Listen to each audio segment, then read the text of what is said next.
You mentioned that you've got a formula for designing short-term rentals that guarantees bookings and ROI. Is this like an actual mathematical formula, or is it like more of a theoretical formula, or how does this work? It's pretty much just a theory. So we've kind of already touched on knowing that ideal guest. So it's three Hmm. parts. When you know your ideal guest, then you can design for to offer value, and that is the really important part, because value is what you are charging your guest for. But I will come right back to Mm. that. So when you know your ideal guest, you can design for value and create a unique experience. So those three things put together is what's going to make your vacation rental profitable, because you know your numbers. So before you purchase this property, you already put together like, okay, if I can rent it out at this X, Y, and Z per night, then this is going to work for me. So you know that number. When I work with clients, I always ask them, what do you want your nightly rate to be? Because that's how I know how much value to pad into your vacation rental under the guise of a unique experience. So when guests are booking, you're seeing the number, but the guest is like, I'm going to pay whatever they're asking for because there's value there for me and there's a unique experience tailored to this specific property. So, with those three things, the guest, the value, and unique experience, the investor can get what they want out of the property and the guests get what they want out of the property. So that's my designing for dollars formula in a nutshell. There's so much I can say to go, into detail about it, but to get started, just know your guest, know the type of value you need to offer for your nightly rate, and know how to transform your property into a unique experience. So, like, don't feel like, oh, look at the stunning view. There's other properties nearby with a view. But how can you change maybe your deck area to offer an experience of that view that only your property can give? That those are Mm. the three things that you really need to know. And once you do that in your design, it's kind of just, I don't know, I don't want to say, but you do make a lot of money when you do it that way, as Yeah. opposed to like, oh, this is cute, this is cute, this is cute, because it's cute to you, but not for someone who's coming because their grandmother died. They need somewhere where the family can gather, not somewhere where they can take a picture on Instagram. So it's really Yeah. important to know about that value. Got it. Interesting. And how does somebody who's analyzing a potential property go about knowing in advance what they should budget for something like this? We tend to buy with the strategy I have. It's typically in more affordable locations, just outside of larger cities, typically multi-unit properties, and um, you know those can obviously be a very different rule of thumb in terms of cost for design Yes. than the multi-million dollar luxury vacation rental. So is there a way that you recommend people come up with a budget for design? Uh, so it really depends on you. But for me, just like in general with my clients, I always say budget about like 5K for bedrooms and then 6K for any common areas. But that's like working with me based on like my quality and what I know how to do. But if you are doing it yourself, like I used to do many years ago, the number one key is whatever your budget is, before you start spending, you want to kind of allocate what is going to go where. The reason I say that is sometimes I see where clients will come to me with this huge property because they want to sleep a lot of people, but they don't have the budget to offer value to all those people. So, although they can sleep 12, 15 people, they're not going to be able to charge as much as they're imagining because the design, we can't offer that value. So Mm. before you pull the trigger on any major purchases, you want to kind of outline like, okay, if I know my target market is, I don't know, nurses, travel nurses, and I know I have a budget of $15,000 for this 3 bedroom property, am I able to offer value to this nurse? Am I able to put in a comfortable sofa, a comfortable bed? So knowing the must-haves for your ideal guest is important, but it starts by knowing who your ideal guest is. So once you know who they are, then you know what things you must have for them to come. And so when you look at your budget, like, okay, I have enough to make sure they have all their must haves, then you can start splurging on, like, okay, maybe I have one a couple extra grand that I can throw in a hot tub, because a travel nurse will probably want to relax in a hot tub. That would be something I can charge more for. But just knowing um, how to divide your budget so that you make sure you offer that value is really important. So even if you don't have a large budget, I have designed, when I first started, I have designed properties with like 7K, 10K. So it wasn't a lot, but because I knew who the target market was, I knew what areas to save and what areas to splurge.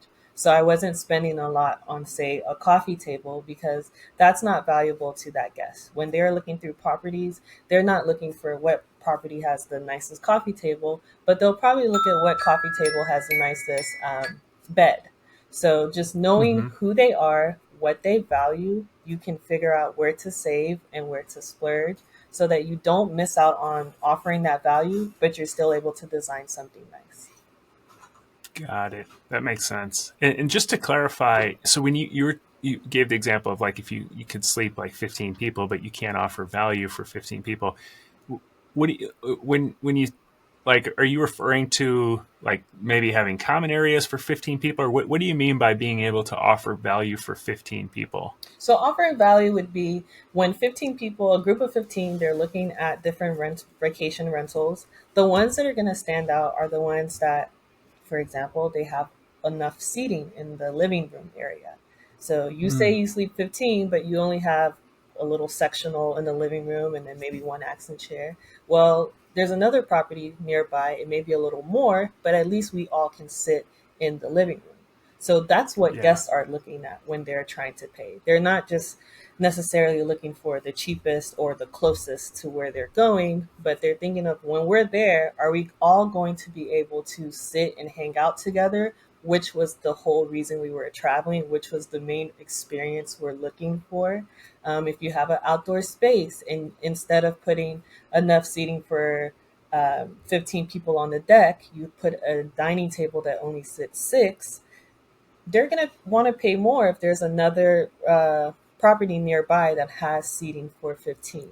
So value is Yeah. just thinking about what they are looking for. If you put yourself in their shoes as that guest, what are they looking for?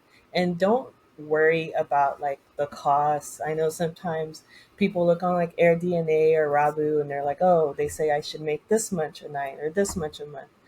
You can make whatever you want as long as you offer guests value, because guests want an experience. So if what you're giving them is worth the cost, like, okay, this property is 100,000 and this property is, I don't know, these are just outlandish numbers, but Yeah. 150,000, and the experience here is just better, they're gonna pay for it. So it's just really important when you're thinking about your guests to really think about them. That's the biggest thing. For when I'm designing properties, I'm not doing any extra like detective work, but I'm always thinking about the guests. I'm putting myself in the position of the guests. Like, okay, I know this property in the Poconos is for families. So if they're going to drive all the way up the mountain, then this property needs to have a game room that's entertaining in case they're rained out and they have to stay in the house the whole time. Sometimes they don't even want to spend money in other places. So they're looking for a house that they can stay in the whole week. But if you only designed it for a group to sleep, they're going to pick another house that has in house entertainment. So that's what I mean by offering that value. A good Yeah. example, when I had my own vacation rental, it was at the bottom of a duplex property, a two-bedroom with a living room, a game room, and a dining room. So it wasn't anything fancy, but AirDNA told me, um, I forgot the amount that they told me. I think they said it was about 1,500 that I'd be able to make a month because of the area. It was in downtown. But what I did was I changed the dining room and turned it into a game room, because I knew that guests who come downtown, they want to have fun. But what happens when downtown ends at 2 a.m.? the fun doesn't end because now their property Yeah. has a game room inside. So whatever I wanted to charge, I was able to charge up to $300 a night for a two-bedroom duplex property without private Wow. parking, and people booked it because I knew they were coming for fun. So they want to continue having fun even when they dropped off by the Uber. Now they can go in their own private game room in their pajamas and continue having fun. That was the value in that. So instead of them just booking a vacation rental, they were booking a vacation rental, a trip, um, fun, their own private game room. Those were all the different unique experiences that were layered into that vacation rental. So Yeah. it that's you just have to think about the guests. I always emphasize thinking about your guests, and all your problems will be solved, honestly. It's such great advice because I think I've struggled with this coming from the world of real estate investing, Yeah. more traditional real estate investing. You look at properties as commodities, because a 3 bedroom is going to rent for what a 3 bedroom rents for a long term rent wise. It doesn't matter what the experience is Yeah. like or what amenities you have or any of that stuff. It's like 3 bedrooms rent for this amount. Yes. And so you come into short term rentals kind of carrying that mindset with you, and it's hard to break that and understand that no, actually, like you could get $300 a night for a small apartment, and the same property right next door could get $100 a night Exactly. because it just doesn't have that same experience, and it makes a massive difference to the value of the property and the income it can bring in. So Exactly. that's it's such a great point.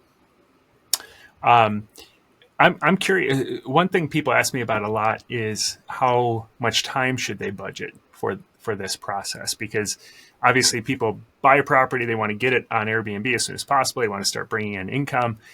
So, what do you generally recommend to people in terms of the time between purchase and having it all set up and ready to be rented? It really depends on your time. So for me, my niche or my clients are very busy people. So that's me. I am an interior designer for very busy people. So it can be when they work with me full service, it's 4 to 6 weeks from setup, the whole time from design to completion. And for digital design, which is virtual online, it usually takes them about 4 to 6 months. And that's because they're not working on it every single day like me. That's my full time job, but they have other things to do. So they'll usually do it like on the weekends or after work or after, all their meetings.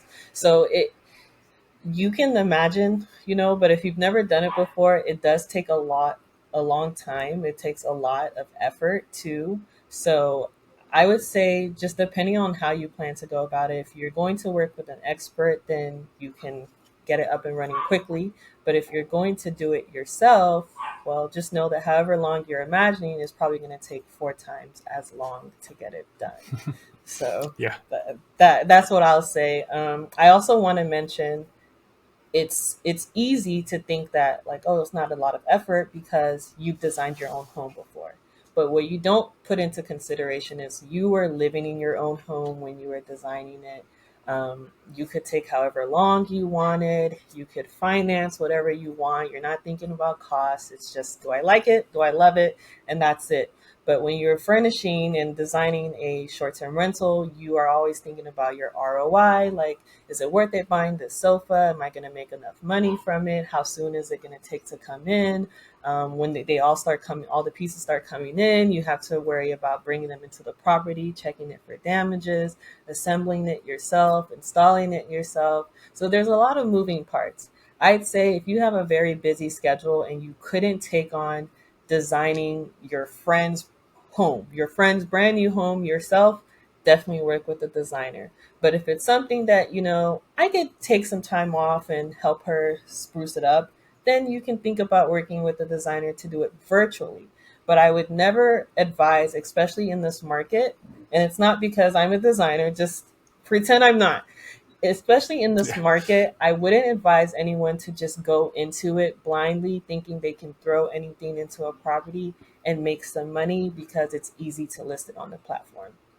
It's easy to list it on the platform, but it's also easy for you to get lost among all the competition. It's not just your platform. It's, here's your property and here's everybody else's property. yours needs to stop the scroll to even start the conversation of getting bookings. So it's a lot to think about. Yeah. Yeah, there's a major difference between just a typical listing and a really good listing. I mean, it just, when you look at it, the feeling it evokes is totally different. And to your point around timeline, it's funny because we still underestimate this so much. We just went down to Florida. We live in Indiana. We went down to Florida to set up two separate duplexes that we had built down there, Wow. and we did it all 4 units in 3 weeks, and we had pretty much a full time crew there putting stuff together and hanging TVs and curtains, and Yeah. I mean, and we were exhausted. Yeah. I mean, we thought, oh well, 3 weeks is plenty of time. We've done this so many times, and we were just, I mean, sun up to sun down, Yeah. working our butt off. Yeah. So yeah, It's definitely a lot. it's a lot of effort. And I do want to point out now too, like a while ago, or at least when I first got into the short-term rental field, um, Airbnbs, vacation rentals, they were supposed to be cheaper than hotels, but now they're kind of not. Some are even rivaling or even being more expensive than the property. So I'm sorry, my dog is going crazy. If you can hear him. That's all right. No But problem. so now when people are looking at vacation rentals, they're okay with spending more, but they're expecting a like personalized luxury experience for themselves. So that's also something to consider now. Because before you could throw in whatever and people are just like, it's cheaper than a hotel. So they didn't mind. But now they're like, if I'm paying all these fees, cleaning fees, and I can just get a hotel, I need to have an experience. Like it needs to be better than my property that I live in at home. And that's why, again, it brings me back to the point. It's important to know your ideal guest because maybe your ideal guest lives differently from you. Perhaps you're trying to hit a luxury market and you're not really a luxury person. So you may think having one nightstand in the bedroom is okay. But if your ideal guest are luxury people. They have their own homes designed by interior designers. They're expecting more. They're expecting two nightstands, a wall mounted lighting source. They're expecting USB outlets that are convenient. So just knowing your guests is going to solve any problem you have, any design dilemmas you have, any overwhelm you're dealing with. Just know your guest. Think about when you're buying a gift for your friend, unless you don't really know your friend, it's not that hard to buy their gifts because like, oh, he likes this, so he'll probably enjoy this. And that's just kind of how designing a vacation rental is. I know it's all about numbers, but if you don't know who is going to give you that money, you don't know what you need to provide for them so that they'll want to pay you. So think about it. Yeah.